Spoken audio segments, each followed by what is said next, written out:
somewhere about 10,000, 8,000, 9,000 years ago, humans decided that they're not going to hunt. Agriculture, basically, the advent of agriculture goes hand in hand with what humans decide to do. They decided that they are now no longer going to wander off and forage. They're now going to move from one place to the other. They are going to be staying in one place. So when you stay in one place, you need to find food, or you need to support your family, because there must have been a clan moving together, right? So in order to do so, you first will start foraging, start finding wild grains in the forest, or fruits, or anything which is edible.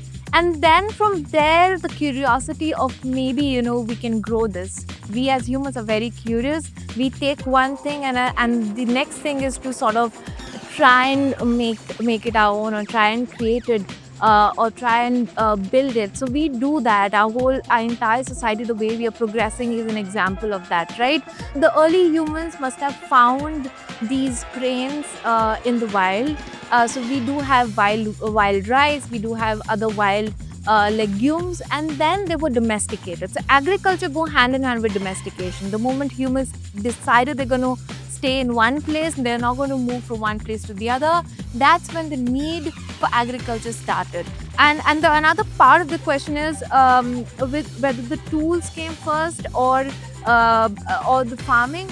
Actually, the tools were first, the farming came later. The tools were sort of modified to use for farming.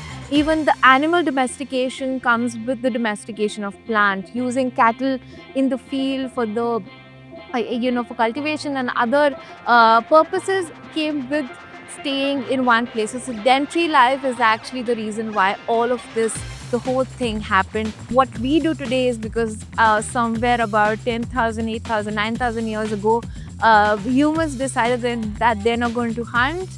They're not going to move from one place to the other. They're going to stay. They're going to have big families. They're going to have a society. They're going to have about 10, 12 families living together in a group, and that's it. And today here we are living a very sedentary life, and we are actually very lucky.